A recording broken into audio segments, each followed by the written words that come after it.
The boardroom door closed behind me with a sound that felt like a coffin lid sealing shut.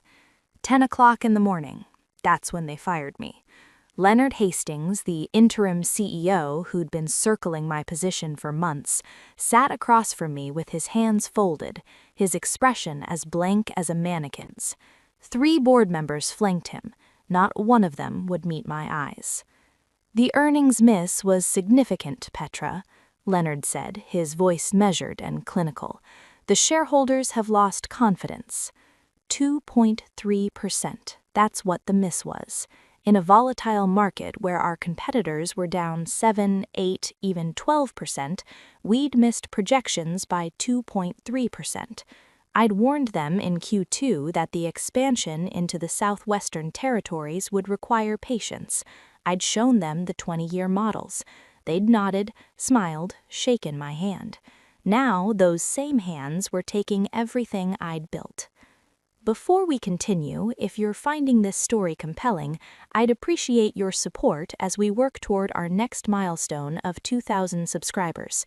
We recently hit our first goal together, and your subscription helps bring more of these stories to life. There's a subscribe button nearby when you're ready. My name is Petra Volkov, and until that Wednesday morning, I was the Chief Financial Officer of Consolidated Heights Capital, a mid-tier investment firm that I'd helped build from a 40-person operation into a powerhouse managing $18 billion in assets. My father came to this country with $300 and a degree that wasn't worth the paper it was printed on, not here anyway. He worked nights cleaning office buildings, and my mother stitched alterations in a shop that smelled like mothballs and broken dreams.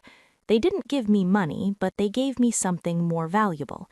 They taught me to see people, to understand that numbers on a spreadsheet represented lives, families, futures. That empathy wasn't weakness in finance, it was the sharpest tool you could carry. I graduated top of my class. I worked 80-hour weeks.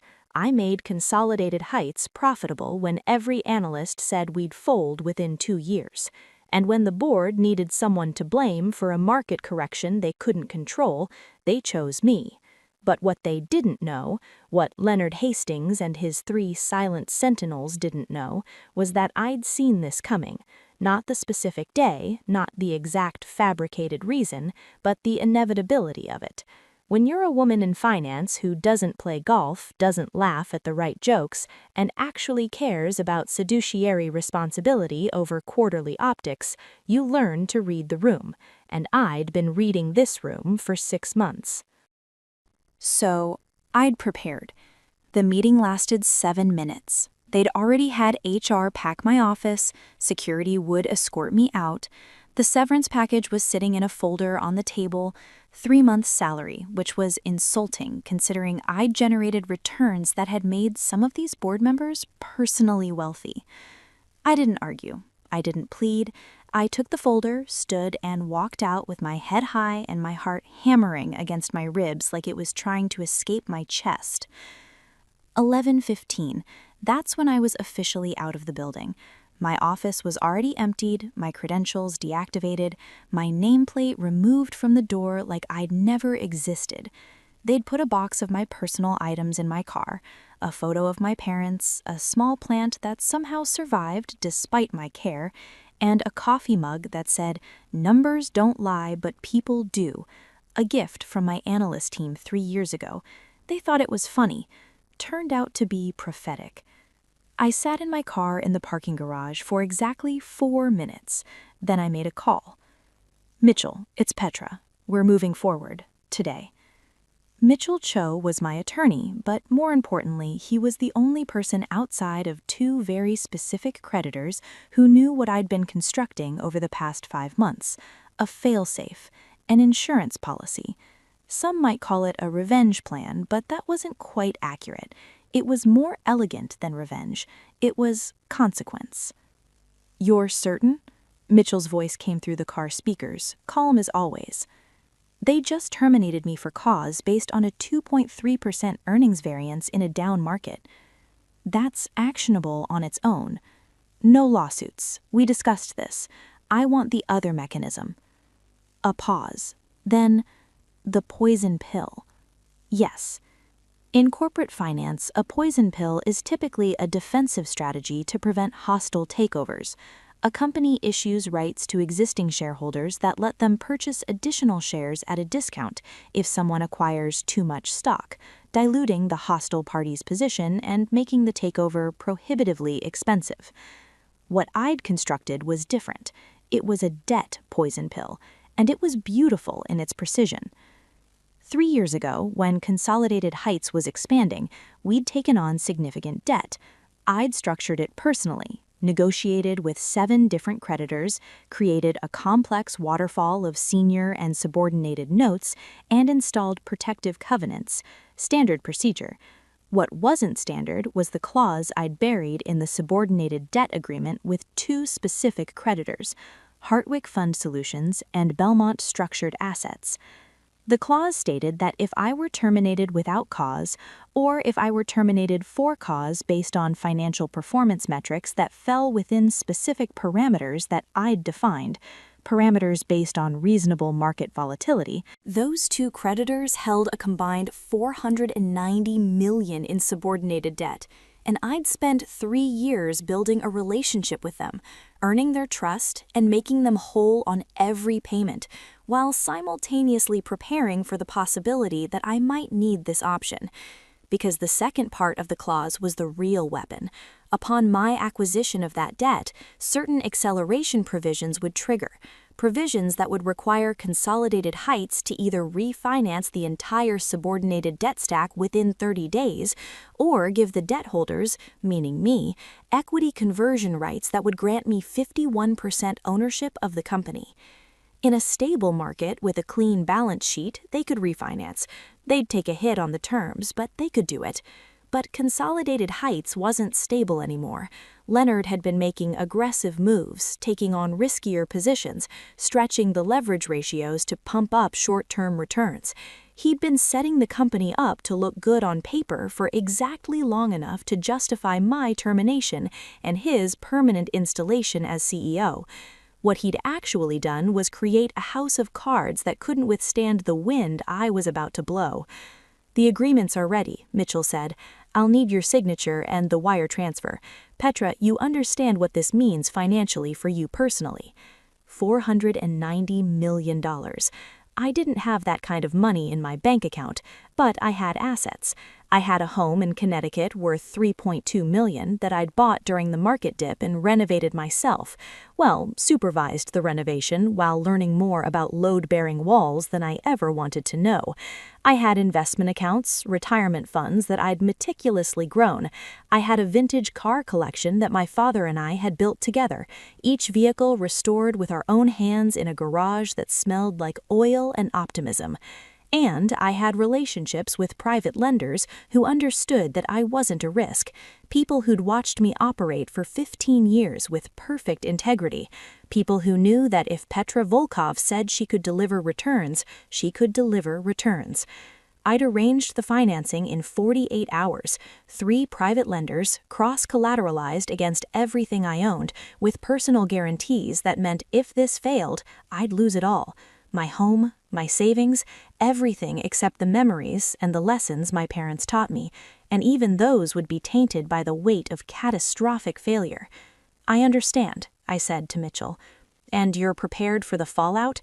This isn't just a corporate maneuver, this is war, I know." I was going to say unprecedented, but war works too. I smiled, though there was no humor in it. "Send me the documents." 11:47.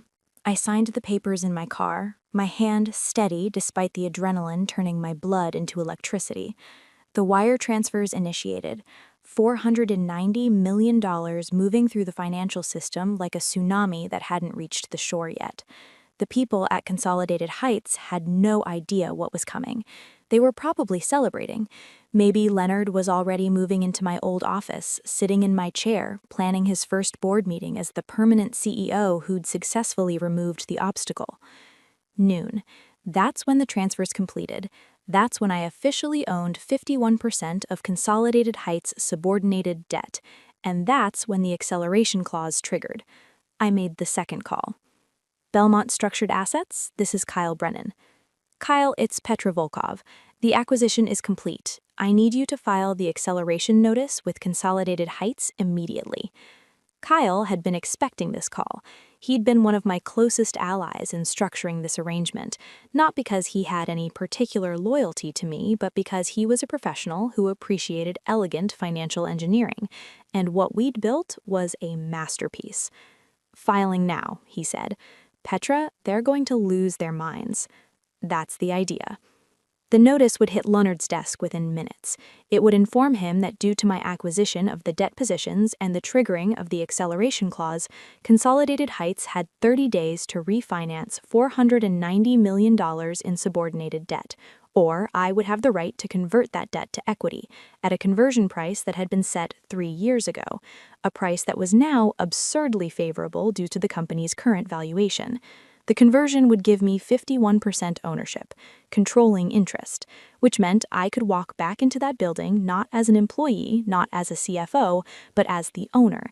And the first order of business would be a board meeting where we discussed Leonard's immediate termination and the termination of every board member who'd voted to fire me. But the real damage, the real poison in the pill, wasn't just the loss of control, it was the immediate financial impact. The moment that acceleration notice filed, every credit agency would be notified. Every analyst covering Consolidated Heights would see the subordinated debt had become a time bomb. The company's credit rating would drop like a stone. The cost of their other debt would spike as lenders called in protective provisions. Their ability to operate would be strangled by suddenly hostile terms from everyone they owed money to. I'd spent 3 years making sure every payment was perfect, every covenant was met, every relationship was solid. Leonard had spent 6 months lighting matches. Now, the whole thing was going to burn. My phone started ringing at 12:09. Leonard. I sent it to voicemail. It rang again immediately.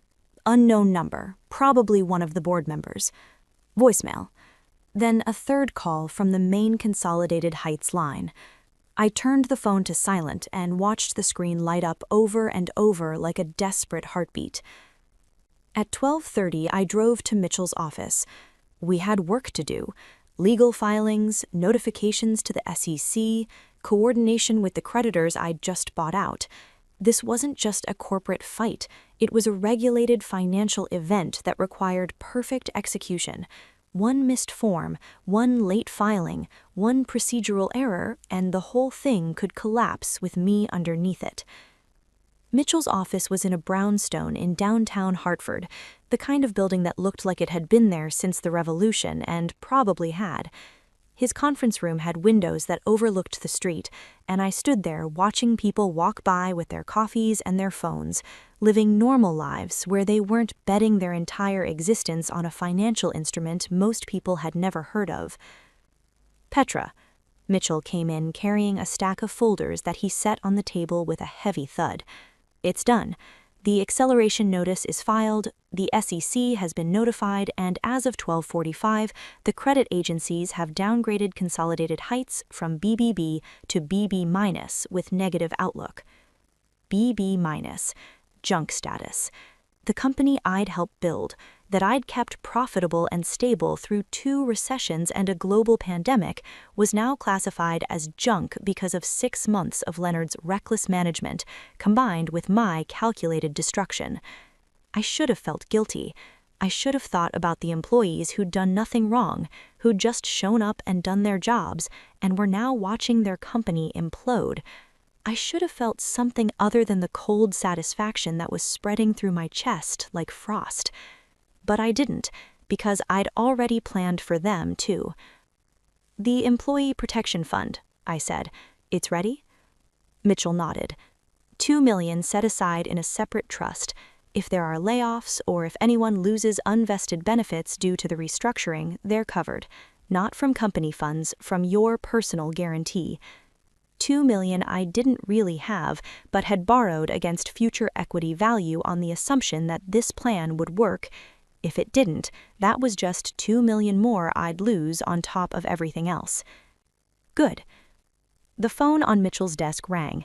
He glanced at it, then at me. "It's Theodore Blackstone."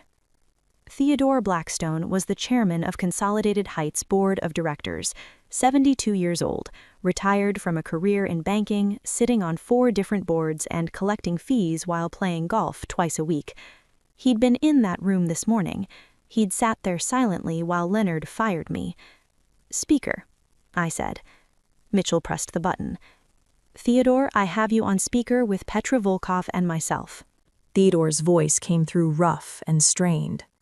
"Petra, what the hell have you done?" "I've exercised contractual rights that were negotiated in good faith 3 years ago and disclosed to the board at the time. All of this was in the debt documentation that the board approved." "Don't give me that corporate nonsense. You've just destroyed $500 million in company value in 2 hours. Our stock price has dropped 38%. We have lenders calling every line in the building demanding explanations. Our clients are panicking. This is consequence," I said quietly. "This is consequence." "For what? A termination decision? You're destroying an entire company because we let you go?" "You didn't let me go, Theodore. You fired me for cause based on a performance metric that was well within acceptable variance in a market where we outperformed 90% of our competitors. You fabricated justification to terminate me because Leonard wanted my position and you wanted someone more pliable, someone who wouldn't push back when you wanted to take stupid risks, someone who'd make the numbers look good for 2 quarters without caring that you were mortgaging the future. That's not... I have emails, Theodore. I have documentation. I have every warning I sent about over-leveraging, every objection I raised about the margin expansion into unhedged positions, every risk assessment you ignored.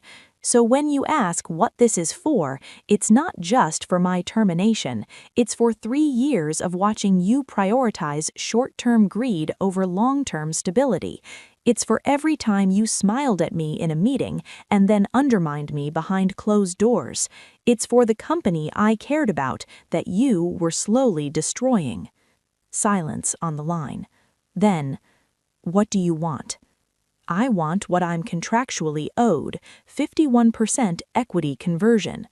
"That's impossible. We can't refinance in 30 days, not with the credit downgrade you've caused. The terms would be punitive, yes, almost like someone spent years building creditor relationships and then watched someone else destroy them in 6 months." Mitchell cleared his throat. "Theodore, Ms. Volkov is prepared to negotiate alternative terms."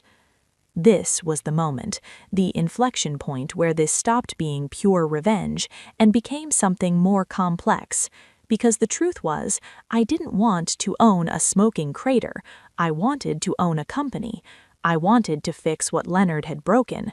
I wanted to prove that you could run a financial services firm with integrity and still win. I want Leonard's resignation effective immediately. I want the board positions of yourself and the 3 members who voted for my termination. I want complete restructuring authority, and I want a public statement that my termination was in error and that the earnings miss was within acceptable parameters. You want us to humiliate ourselves? I want you to tell the truth. There's a difference." Another pause. I could hear Theodore breathing on the other end of the line, heavy and labored. He was 72 and probably feeling every year of it right now. Part of me, the part that my parents had built with their example of empathy and understanding, felt sorry for him, but that part was very small and very quiet compared to the part that remembered sitting in that boardroom while he refused to meet my eyes. "I need to consult with the other board members," Theodore finally said. "You have 2 hours. After that, I move forward with full equity conversion, and you can explain to the shareholders why you let this happen." Mitchell ended the call. He looked at me with an expression I couldn't quite read, part admiration, part concern, part something else. "You know they might not agree," he said. "They might let it go to conversion and fight you in court." They could, but it would take months, maybe years, and in that time, the company would be paralyzed, bleeding value every day. They'd have to explain to shareholders why they're burning money on legal fees instead of solving the problem. And I'd still win because the contract is airtight. We spent 3 years making sure it was airtight.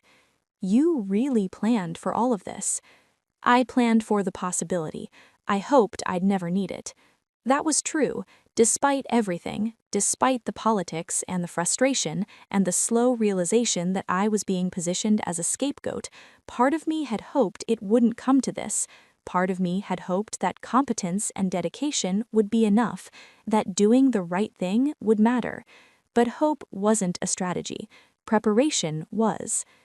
I spent the next 2 hours in Mitchell's conference room reviewing financial models and restructuring plans. When I took control of Consolidated Heights, I'd need to move immediately to stabilize the situation.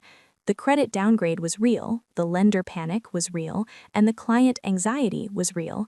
I'd caused a $500 million swing in company value, and now I had to fix it. The irony wasn't lost on me. I was going to save the company from the damage I'd caused, which I'd only caused because they'd damaged it first. It was circular and messy, and probably said something profound about human nature and institutional dysfunction, but I didn't have time for philosophy. I had spreadsheets. At 2:17, Theodore called back. "We accept your terms," he said, without preamble. His voice sounded like he'd aged a decade in 2 hours. "Leonard is drafting his resignation now. The board members you specified will step down by end of business today. You'll have restructuring authority, and will issue a statement. I want to see the statement before it goes out." A sigh that could crack granite. "I'll send it within the hour." The statement arrived at 3:05. It was weak, corporate language designed to say something while meaning nothing. I had Mitchell send it back with revisions. The second version arrived at 4:30. It was better, not perfect, but adequate. It acknowledged that my termination had been premature and that the earnings variance was within industry norms during market volatility. It announced the board changes and positioned them as part of a strategic restructuring to restore stakeholder confidence. It was truth wrapped in enough padding to protect their egos. I approved it. By 5 o'clock, the news had hit the financial media. By 6, I was getting calls from reporters, analysts, former colleagues. I ignored them all except one, Christine Yang from the Wall Street Financial Review. Christine had covered me fairly for years, and I owed her the real story. "Petra, what just happened?" Christine asked when I called her back. "The rumors are insane. Someone said you executed a hostile takeover of your own company using debt you bought this morning." "That's fairly accurate. How is that even possible?" I spent 30 minutes walking her through it, careful to stick to the facts that were already public or about to become public. The clause in the subordinated debt, the acceleration provision, the equity conversion rights. Christine was sharp enough to fill in the blanks. "This is unprecedented," she said, and I smiled because Mitchell had used the same word. "You have poison pills that exist, but this is something else. You essentially built a financial self-destruct button 3 years ago just in case you needed it." I built a protection mechanism. Whether it was a self-destruct button depended on how it was used. "And how does it feel? You just caused a $500 million swing in value and took control of a company that fired you this morning." How did it feel? Sitting in Mitchell's conference room with the sun setting over Hartford, my entire financial life leveraged to the breaking point, facing the prospect of walking back into Consolidated Heights tomorrow morning as an employee, not as an employee, but as the owner of a company in crisis that I'd helped create. How did that feel? "It feels like the beginning," I said. The article ran the next morning. Christine was fair, as I'd known she would be. She laid out the facts, included comments from Theodore and Leonard. Leonard's was brief and bitter. and ended with a quote from a financial analyst who called it one of the most sophisticated corporate maneuvers in recent memory, executed with precision that suggests years of preparation. I read it in my car before walking into Consolidated Heights at 8 a.m. Thursday morning. 22 hours since they'd fired me. 22 hours since my entire life had changed.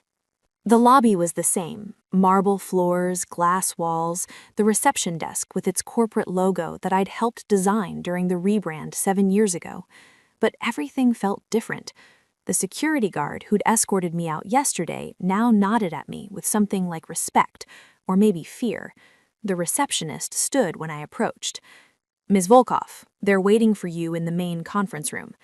They were the remaining board members, the executive team, and the department heads. 30 people crammed into a room designed for 20, all of them staring at me when I walked in. Some looked angry, some looked scared. A few, the ones who'd worked with me for years, who knew what Leonard had been doing, looked relieved. I stood at the head of the table where Leonard had sat yesterday when he fired me.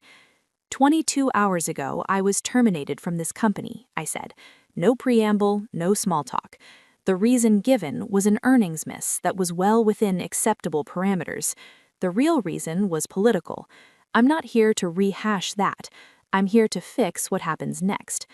I pulled up a presentation on the screen. Financial models, restructuring plans, lender outreach strategy.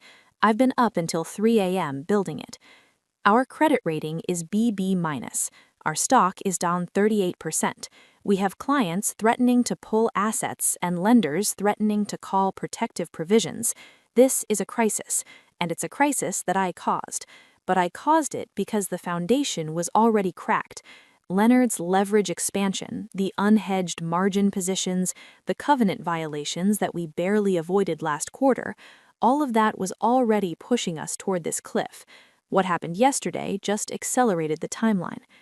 Someone started to object, but I kept talking. Here's what's going to happen. First, we're going to contact every major lender and client personally. Not emails, not statements, phone calls from me, taking responsibility and explaining the path forward. Second, we're restructuring the debt stack. I've already been in contact with our senior lenders, and they're willing to negotiate new terms if we can show them a credible stability plan. Third, we're unwinding the riskiest positions gradually to reduce our leverage without triggering market panic. I clicked to the next slide, a timeline with specific milestones. This will take 6 months. It's going to be painful. We'll likely need to reduce headcount by about 8%, mostly in the divisions that Leonard expanded too quickly.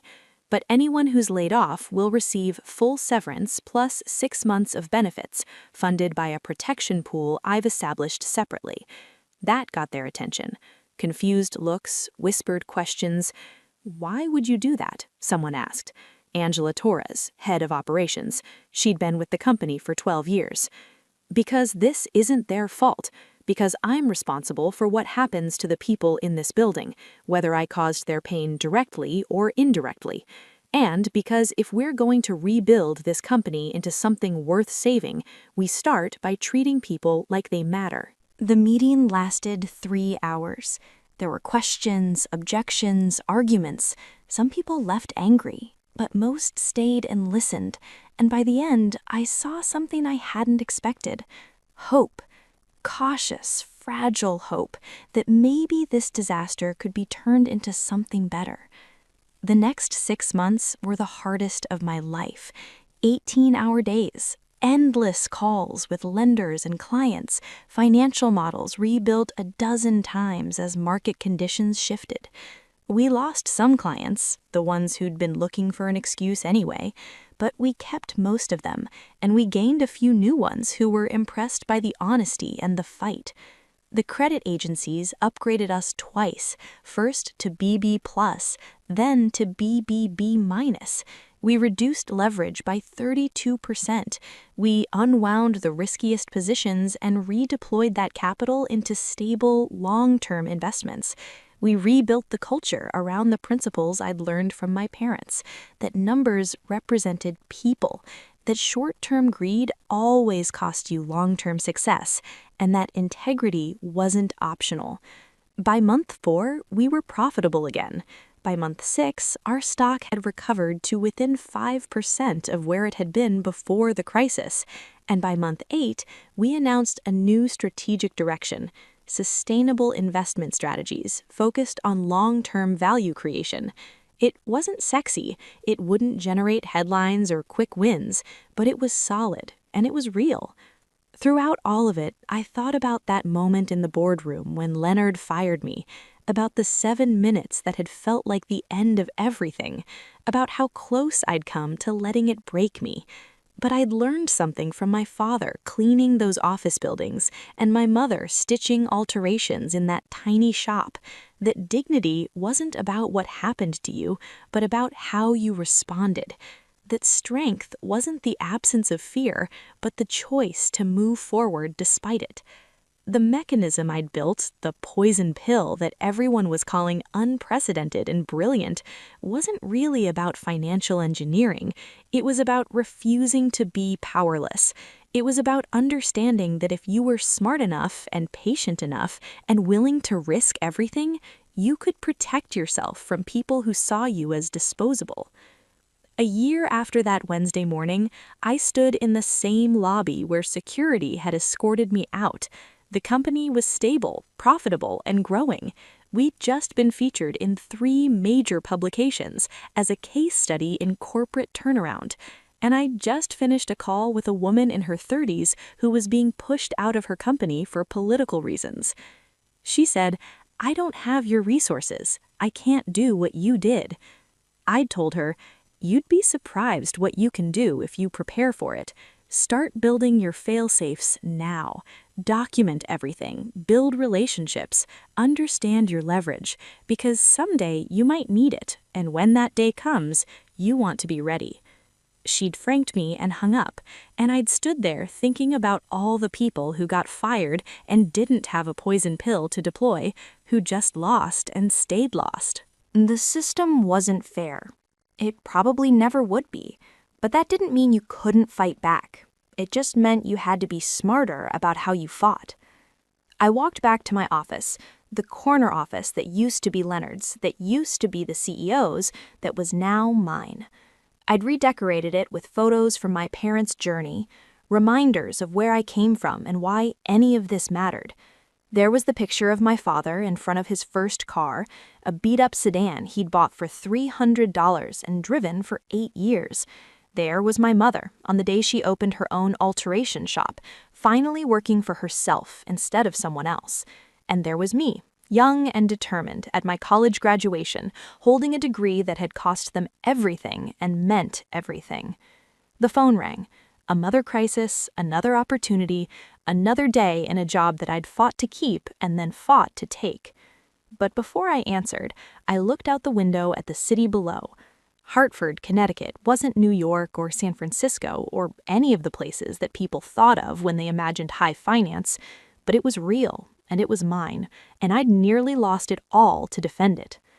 Worth it? That was the question everyone asked. Was it worth risking everything, your savings, your home, your entire financial future, for a principal, for the satisfaction of proving that they couldn't just throw you away? The honest answer was complicated. It was worth it because I'd won. But if I'd lost, if the plan had failed and I'd ended up bankrupt and broken, would I have felt the same way? Would I have been able to look at my parents and say that destroying everything they'd helped me build was worth the principal? I didn't know. I'd never know because I didn't lose. But what I did know was this. The moment Leonard told me I was fired, I had a choice. I could accept it, take the severance, find another job, and spend the rest of my career wondering if I could have fought back. Or I could deploy every weapon I'd spent years building, risk everything, and find out what I was really capable of.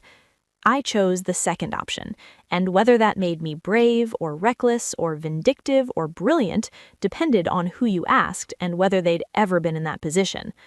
The phone was still ringing. I picked it up. "Petra Volkov." Miss Volkov, this is Robert Chen from Hartwick Fund Solutions. I wanted to congratulate you on the turnaround. What you've accomplished in 12 months is remarkable. Robert had been one of the creditors I'd bought out during the crisis, one of the relationships I'd spent 3 years building precisely for the moment I needed it. We'd stayed in touch throughout the restructuring. Thank you, Robert. I couldn't have done it without partners who were willing to see past the immediate chaos to the long-term plan. That's actually why I'm calling.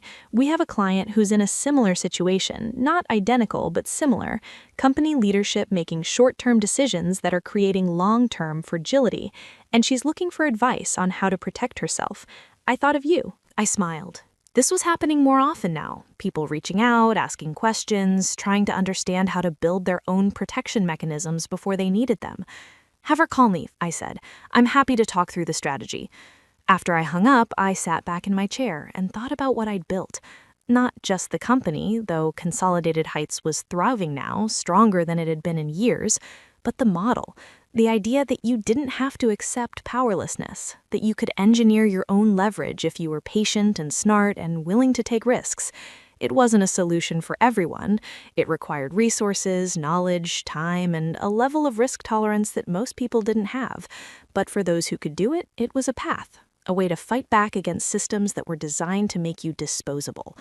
My parents had fought with their hands and their backs, working jobs that exhausted them to build something better for me. I'd fought with spreadsheets and contracts and financial instruments that most people never heard of. Different tools, same war. The sun was setting over Hartford, turning the sky orange and purple. Tomorrow, there would be more calls, more crises, more opportunities to prove that you could run a company with integrity and still win. But tonight, I let myself feel satisfied. Fired at 10 a.m. for an earnings miss that wasn't really a miss, just an excuse, by noon, I'd triggered a $500 million financial lockdown that had destroyed and then rebuilt everything. Some people called it revenge, some called it justice, some called it the most sophisticated corporate maneuver in modern finance. I called it consequence and preparation, and a reminder that underestimating someone because they care about people is the most expensive mistake you can make.